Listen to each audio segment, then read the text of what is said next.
Hello Gemini, Sun, Moon and Rising. This is your love life reading for the first half of December. So I know I said last time that I'd go back to the original spread that I had been using in my first videos, but I had such a great response to this spread that I decided to use it again. So what do we have coming up for you this time, Gemini? Well, your overriding energy is the King of Swords. The King of Swords is very much your own energy. Even though we say kings and queens, they don't actually represent men or women. It's just the energy that we're interested in. So the King of Swords can represent a male or a female, or someone that identifies as male or someone that identifies as female, or even gender fluid. And it doesn't matter what kind of a relationship you're looking for either. It can be an opposite sex relationship or a same sex one.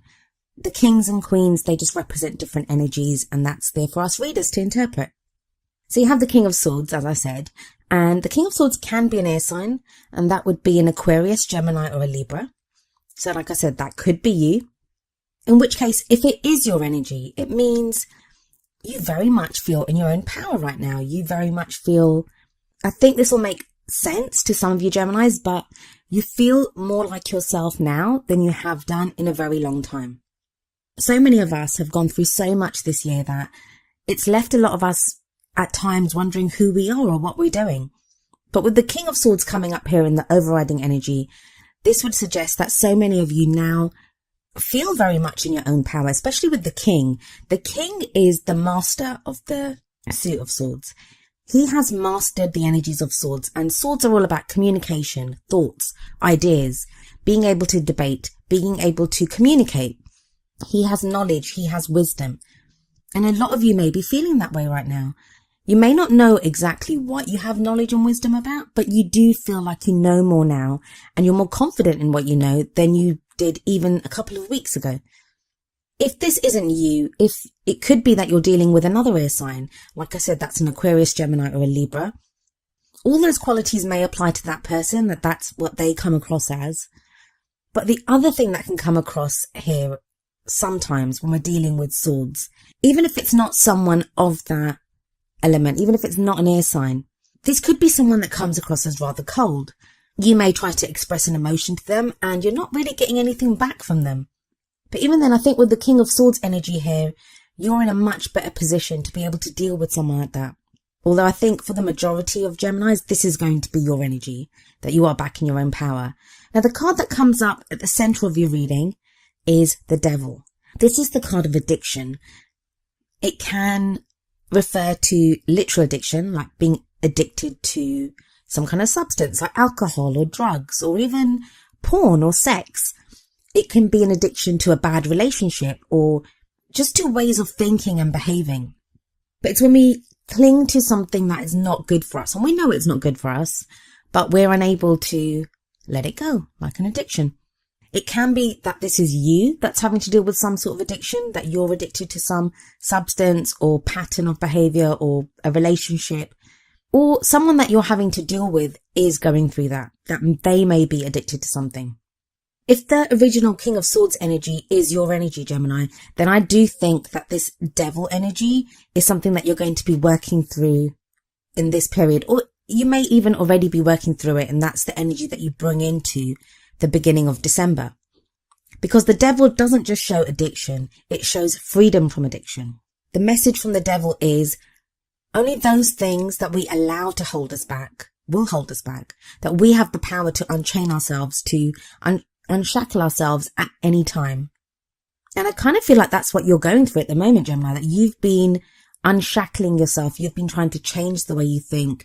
You've been trying to change the things that you're addicted to. And I hate to keep using that word, but you get what I mean. Like those things that have been holding you back, you are now freeing yourself from that. And the King of Swords would be the perfect person to do this because he's very mind over matter. So bringing this to, like, that's a very kind of general life statement there, but bringing it to love life, that would mean if you're in a relationship, it may be now time to deal with things holding you back. If you're in a relationship, either you or your partner, something may be holding you guys back from connecting or from the relationship progressing forward. It might be time to deal with that. If you're single, you may decide to tackle those things that have been keeping you single. If you're dating and that relationship doesn't seem to be going anywhere, again, you would be dealing with those things that are preventing you from moving forward. So the devil isn't always a bad card. I know people look at it and they're like, oh my God, it's a toxic presence. In a reading, the devil isn't always, well, not for me anyway. I don't always see the devil as a bad card. I mean, what do they say? The first step of dealing with any addiction is admitting you have an addiction. And that's kind of the energy of the devil. The first step of freeing yourself from whatever it is, from anything that's holding you back, from anything that's got you shackled, is admitting it. And when the devil shows up, that is, you realize it and you know that's what the problem is. You know right now what's been holding you back. And that's a huge step for you, because if we look at the past energy, we have the Seven of Wands. Seven of Wands is this one guy standing in this doorway and he has all these wands kind of facing him, but he's not backing off. He's standing there, even though he has like weapons coming at him from every angle. He's standing his ground and he's ready to fight. And that's the energy you've just come through, that even though you've had problems coming at you from every angle, problems coming at you from every area of your life, you've stood your ground and you've dealt with them. Now, this may not just be in the past couple of weeks. This may be for the majority of the past year. You've had different things coming at you, but you dealt with them one by one. And maybe that's what's given you the confidence now to know what's happening in your life, to realize that you are stronger than what you believed yourself to be. And that's why you're ready to unshackle yourself from the energies of the devil. But this is an energy in the past. What's happening in the present? Well, we have the Judgment card there, which is a great card. It talks about transformation. So whatever you've been through, and even though you have like the King of Swords energy, if you don't feel like you've reached that level of confidence or that level of knowledge just yet, you're very close to being there, because you have the Judgment card coming up. And that's, like I said, about transformation, about change. It's about looking back over the past, and that's not always the easiest thing to do, but looking back over everything that you've been through, forgiving those people that need to be forgiven, and oftentimes forgiving ourselves, because sometimes we need to forgive ourselves, learning the lessons that need to be learned, drawing a line under it, and then moving forward from there. And that whole process changes us. Now, sometimes the Judgment card can indicate someone coming back from the past. So it may be now that you have someone that's returning to you from the past. That is going to apply to very few of you. But for some of you, that may be the case. If you're in a relationship, this may indicate that you're ready to move forward to a new future. With the King of Swords energy, that would make you better equipped to be able to communicate with your partner and to explain that this is the situation. If you're single or casually dating, this is probably going to signify huge changes in what you want from a partner, because you've changed. You've changed so much with the Judgment card. It really is that feeling of facing the future without fear, of looking your future in the face and facing it with eagerness and anticipation for once, rather than worry or strife or, being on the defensive like the Seven of Wands card in the past. And that shows in the next two cards that come up, because you have the Queen of Cups next. The Queen of Cups can be a water sign, and that would be a Pisces, Cancer or Scorpio. But if it's not a water sign, this can indicate someone that's very, very open to love, to loving. The Queen of Cups, she loves without reserve. She is very emotional. She's able to express her emotions. She's very intuitive as well. So it may be that you have someone like this coming into your life, a prospective partner even, or this could be your energy, that where you've gone through the change, you've come back to being who you are, which is very logical, very clear-minded, but now you're in a stable enough place to allow those emotions in, to feel more emotional. She is a very loving person. If the Queen of Cups refers to someone that has returned from your past, then there would be a very kind of loving connection there. It would be different anyway after the Judgment card.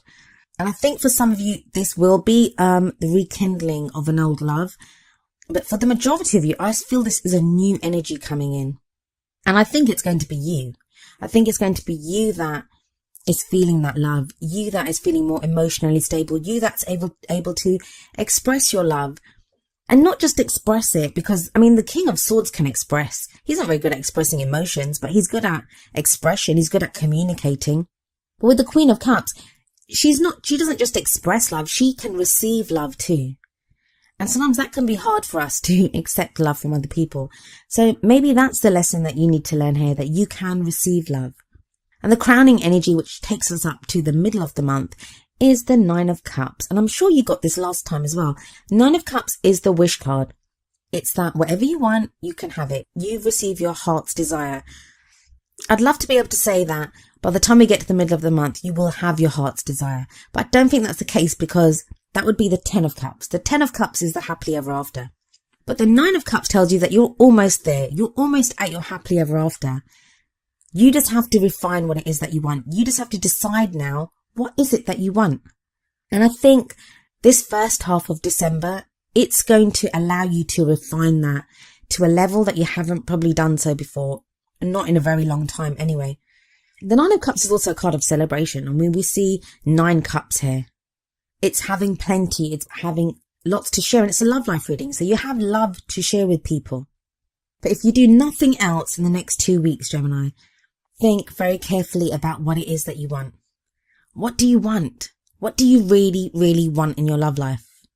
Because by the middle of the month, you're going to have the opportunity to implement that, to call it to you, to manifest what it is that you want. But before you can manifest anything, before you can achieve a goal, before you can make a dream come true, you have to dream it. You have to set that goal. You have to decide what it is that you want. The first card out of the 2 oracle cards I picked for you, it very much resonates with the 9 of Cups. And that is very soon from the Romance Angels deck. And this card says, clearly decide what you want so that it comes to you now. This card is all about the same kind of energy as the 9 of Cups. It's all about asking you, what do you want? What is it that you want? It's almost is the 9 of Cups again, but just in the Romance Angels version. So you have to be very clear on what it is that you want. And I think you'll be in a position to do that. You'll be in a position to do that because you have the Judgment card, because you have the Queen of Cups, because you have the 9 of Cups, and you've gone through the 7 of Wands energy, and it's in the past. And even the Devil, I think, with the cards surrounding it, I feel like that's something that's being overcome. And the other oracle card that came up for you is from the Wisdom of the Oracle deck, and it's number 2, Yin. I shall read you the essential meaning and the relationship message from the book. So the essential meanings: the feminine principle of receptivity, letting someone else make the first move, gathering information and taking in cues, the art of conscious allowing. The relationship message: let others take the lead right now. Your power lies in small gestures, soft awareness, and conscious surrender. By yielding the reins, you will find yourself effortlessly moving closer to what you truly desire. Permit others to tell you who they are and who they can be to you by allowing their actions to speak about them. You'll be pleasantly surprised. So the energy of this card is very much the Queen of Cups. It's not so much the King of Swords. King of Swords is very determined, very action-oriented. I mean, you don't sit there with a sword and wait for people to come to you, do you? But the Queen of Cups does. And she would be the perfect kind of tarot version of the Yin card. I guess what this would mean for you is that if you're in a relationship, I'm going to kind of sum up everything here, like especially the 2 oracle cards at the end.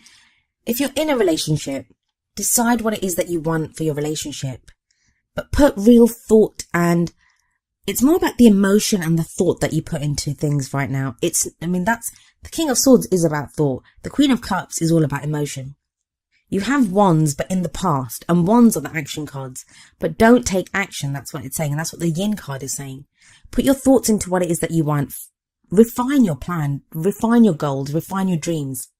But you can't push. There's nothing that you can force to happen at this time. You don't need to. You will move towards where it is that you need to be through the alignment of your emotions and your thoughts. So if you're in a relationship, figure out what it is that you want for the 2 of you as a couple. If you're single, what is it that you want from a prospective partner? Who do you want to be in your life? If you're trying to get back with someone, or if you're kind of interested in someone, the same would apply there as well. What do you like about them? What do you foresee for the 2 of you in the future? It's a very different reading for you this time, Gemini. I wasn't expecting that because you guys have had a bit of a tricky time of things. And I know I say that to everyone because so many of us have. So many of us have had such a tricky time. But yeah, that was quite nice, quite pleasant actually for once for you guys. Anyway, Gemini, that was your love life reading for the first half of December. I do hope it resonated with you, and if it did, I hope you will leave me a message in the comments. If it didn't, I do apologise, and I hope I can come up with a message for you next time. I'll be back mid-December. I'll see you then. Goodbye for now.